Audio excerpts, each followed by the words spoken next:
Your Majesties, welcome back to the channel. Thank you so much for always returning. Trust you and yours are well, and you're loving yourself and others like always. Many thanks to all of you for the support you give to the channel. Thank you so much to our channel members, to our anonymous supporters, to all of you, my esteemed subscribers. You are loved, celebrated, and appreciated. So today I want to take your mind to white supremacy and the demonization of African spirituality. All right, white supremacy and the demonization of African spirituality. Now, we did a bit of ATR, okay, African traditional religion in school because I studied theology a bit. So there is a course that is compulsory we have to do, and that is African traditional religion.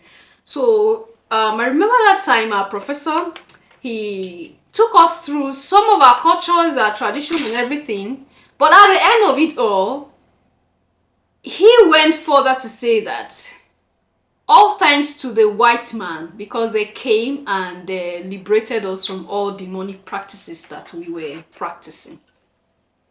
So after all the study, after all our ancestors believes in fairies, there are beings in the sky, there are beings in the air, all right, there are beings who manipulate things, there are beings here when ancestors communicating with ancestors. There are some people that they have a particular way that their families or lineages that they have a particular way that they communicate with their ancestors of some generations, and then they believe that their ancestors work for them. There are people that believe in spirits, that when you do something and they call that particular spirit, you're not going to go scot-free. You'll be punished by that spirit. There are a lot of, and it resonated with our cultures. It resonated with what we see. And in summary of all these things that we studied as at that time, in those times where we did that particular course, in summary of all what was taught, evil does not go unpunished in African traditional religion. When you do evil, you will be punished right there. The spirit will look for you. The spirit will haunt you. Because there are things that people will do and they'll fish out those who have done wrong. There was nothing so evil. There was nothing so demonic. But at the end of all these teachings and everything, our professor said that all thanks to the white man who have come to save us. Now, because of Jesus Christ, we don't do all these things again. Jesus have liberated us. And that time it was normal because of course, your majesties, we were believing everything and it was normal, it was okay. So recently, before this particular discussion, I had to go back to some of my handouts, some of my books and my notebooks, what I jot in and everything. And I'm like, this is who we were. We had our own way of communicating with the spirits. We had our way of communicating with divinity. We had our ways. But the white man, because they don't understand that ways, and to them, they are surprised. They've never seen anything like those things. They called it demonic. They called it satanic. And they demonized our cultures. They demonize our tradition. They tell you that is bad. It's about recognizing why efforts were made by colonial powers to attack and demonize Black and indigenous spiritual traditions, and why the Black community continues that practice to this day by demonizing the spiritual traditions that sustained us before the dawn of colonialism. Because these are the 5 major things that we should all be looking out for when it comes to white supremacy and the demonization of African spiritual religions. The centering of white Christian supremacy. One of the easiest ways you can see this is when you say God, people assume that you're talking about the Christian God. When you say spirit, people assume that you're talking about the Holy Spirit. If you say faith or belief, people assume that you're talking about Christianity. Every conversation, every debate starts with the assumption that Christianity is the supreme religion and all other teaching is false or inferior.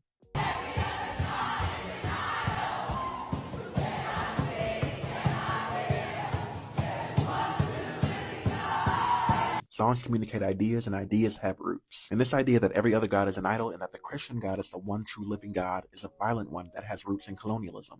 And of course, this has roots in European colonialism. Colonizers believed that the Christian faith was superior and the one true religion, and they wrote this in their colonial documents when they started colonizing these countries.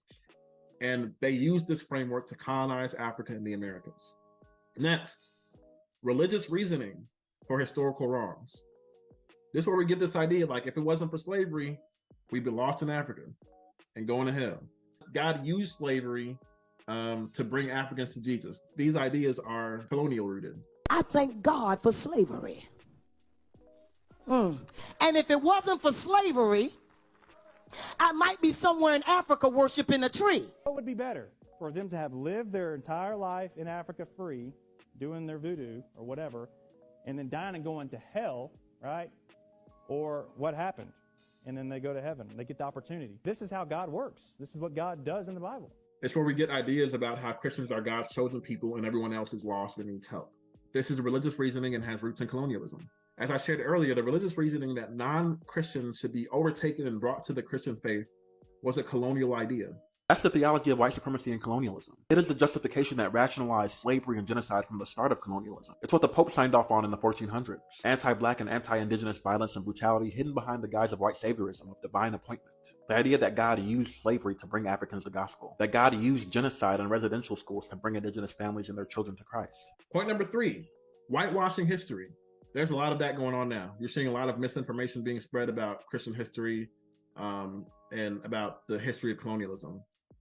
The point is focused on how the history of colonialism is sometimes presented with a positive spin. So it glosses over the negative aspects, glosses over the violence, the pillaging, the enslaving, the murder, all of that, in order to glamorize colonial narratives, right? So we want to make colonialism look good, like it was a good thing. And it's also about selective memory, right? So they choose what to hold on to, choose what to believe when it comes to the narrative of colonialism, and leave out the bad stuff. The argument that Christianity brought that colonialism brought Christianity to Africa is completely wrong. Why is it completely wrong? Because Christianity was already in Africa before Europe. That's all distortion, and that's all whitewashing of African history, of colonial history. Number 4, this is probably the most common one that we see in media and conversations and culture everywhere. It's the mocking or misrepresentation of African beliefs and rituals. Because people are into everything now. They worship Jesus, but they worship the ancestors. They juggle rocks. They burn sage. They sacrifice kittens. They sing on the praise team, but they pay tithes to aliens. It's all over the place. This is the issue of ignorance and prejudice. People are ignorant about African spiritual practice. They don't know because they don't have to know. All they know is that it's not Christian, and because it's not Christian, that means it's inherently bad. And in Africa, you know what they have? They have ancestral worship. As Christians, we don't speak to our ancestors. Those are demons. And then you talking about, my grandma came to me in my dream. That ain't your grandma. You have opened your soul to the occult because you are worshiping the dead. We want so bad to have all these freedoms that we are entertaining demons, and you wonder why you are depressed. And you wonder why you are anxious, and you wonder why you have nightmares, and you wonder why you can't sleep, and you wonder why you see things in your room at night. It's because you're opening up doors to all kinds of demons. Close them.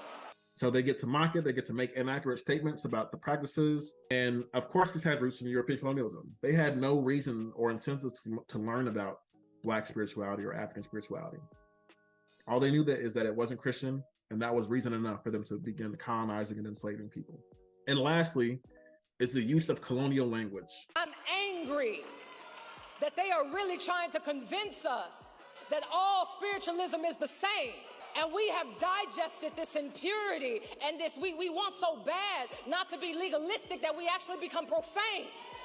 We are not going to imitate the detestable practices of the nations. They use language directly rooted in European colonialism.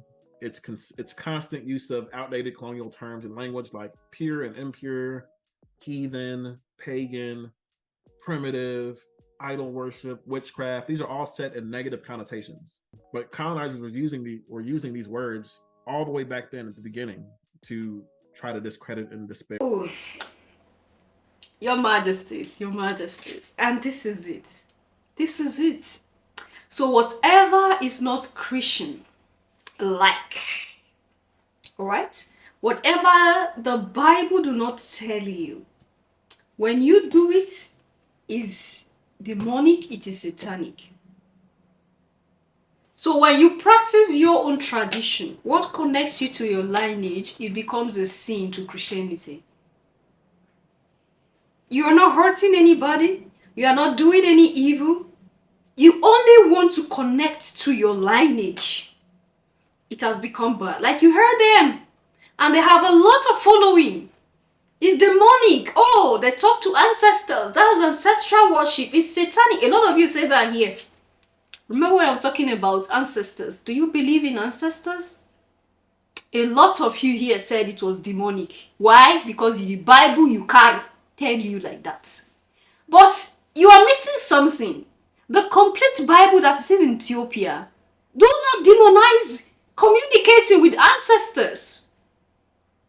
So if you say Christianity began in Ethiopia, then why is it that the Christianity that we know of today do not want to have anything to do with ancestors? But how can you as a being, the way you are today, those who are coming after you would not, they won't think about you. They call, just, okay, let's put it this way.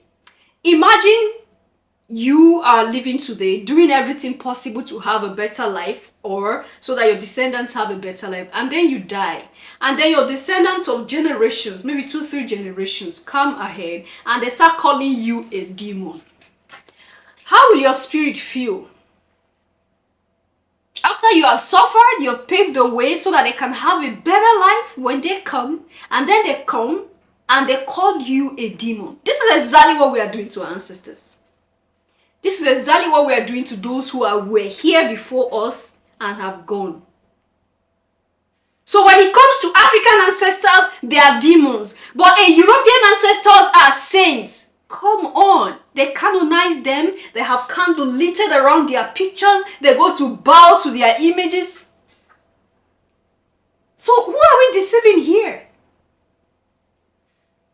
Who are we deceiving here? When it's African, it's bad. When it's a European that does it, it's good. White savior complex. Because when a white man does it, it's beautiful, it's angelic. When a black man does same, it becomes demonic. So it's not even about you, it's about the race, the color. Alright? They have demonized us. And that is how far we have gone, because we ourselves accept these teachings and we are even the lords of these teachings. We teach our fellow brothers and sisters. You saw that beautiful African sister. You heard what she was saying. We move around with false teachings around ourselves because we want to be validated by this so-called white or this group of people. We want to be validated by the word. Anyway, I feel like sharing this with you to let you know that these are ways that our practice and traditions are demonized. But when these people came, they never had anything that way. They came in here, remember that letter that, what's his name, wrote to the British Parliament? He said, if we are able to break their backbone, now what is their backbone? Their spiritual, their cultural, and their educational system. This was our backbone. Before they came, we communicate. With the spirits, we communicate with divinity. Alright? Our ancestors aid us to protect us from forces, evil forces. But when they came, they said, if we don't break this backbone, this is their backbone, their spirituality, their culture, and their educational system. We have to break it. And they succeeded in breaking it. And all these people you saw them spoke so fluently are the product of broken, what have you, of colonization. We are all a product of colonization. If you're a custodian of these things and you go stand somewhere and preach all these things for people, you're a custodian. You are a product of colonization as well. So don't think you are left out. We are still colonized. You think that you are okay now. You now know how to do this. You now know how to do. We are all still colonized. You are colonized. Because if you are not colonized, you know that your ancestors did everything possible for you to be where you are today. It is through their efforts, because of their efforts, that you are where you are.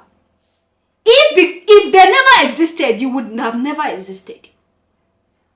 Your ancestors that you call demons and devils, if they had never existed, you would have never existed. And today, you position your mouth, carry microphone and stand before people, call yourself a pastor and demonize your ancestors. You demonize your lineage. You demonize your tradition. I keep saying this. In every society, there is good and evil. If we have tradition and cultures that are bad, it is still us that will purge it out. There are cultures and traditions that are bad. Yes, there are a few ones that are bad. We should purge it out. And the good one, we practice it and live on. So that we don't drop further from the source.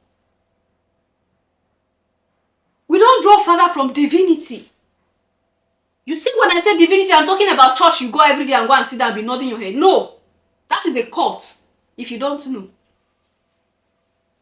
And they are using your consciousness to grow their self. And you are there, you don't know the power that you have. You don't know that you are powerful. You allow these people to tap into your consciousness, to tap into your energy, to grow themselves and become more powerful and become world leaders. Every day, you give them your consciousness. You give them your energy, free of charge. They are using it. And they tell you are not powerful. It's one God outside, one picture somewhere. You have to go and look at so that you can have power. And now, our own brothers and sisters have become the custodians now.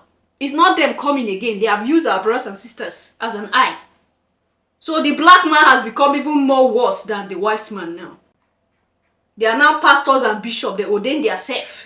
They see vision. They cause problem in people's family. Tell you your father is your problem. Your mother is your problem. Your children, your daughter is the cause of your problem. They break homes and ask you to bring money. You give them money, they enjoy their life with their wife and children, travel abroad, go for holidays, and you are seated crying because your life has finished. You did that to yourself because you have refused to open your eyes.